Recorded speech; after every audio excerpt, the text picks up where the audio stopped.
ఈ మధ్య కాలంలో సోషల్ మీడియాలో ఎటు చూసినా కూడా రీసెంట్ టైమ్స్ లో హైదరాబాద్ లో ఉన్న పెద్ద పెద్ద రెస్టారెంట్లలో ఈ ఫుడ్ సేఫ్టీ వాళ్ళు జరిపిన రైట్స్ గురించి బయటకు వస్తుంది కదా. సో వెజ్ ని నాన్ వెజ్ ని ఒకటే ఫ్రిడ్జ్ లో స్టోర్ చేస్తున్నారు. ఫ్రిడ్జ్ టెంపరేచర్స్ కూడా కరెక్ట్ గా మానిటర్ చేయట్లేదు. ఎక్స్పైరీ ఫుడ్స్ అన్ని కూడా వాడేస్తున్నారు. ఎక్కువ రోజులు స్టోర్ చేసిన ఫుడ్ ని కూడా సర్వ్ చేసేస్తున్నారు.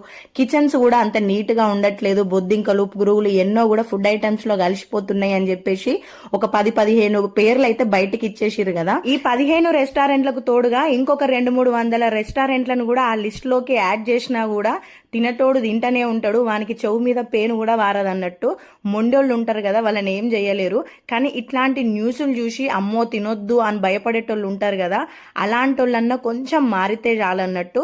మీరు 10 సార్లు బయట పోయి తినేదానికన్నా 1-2 సార్లు అయితే ఓకే గాని అస్తమానం బయట తినేటోళ్ళు అయితే కొంచెం తగ్గించుకోర్రి. మన హెల్త్ మనం కాపాడుకోకపోతే ఎట్లా చెప్పుర్రి.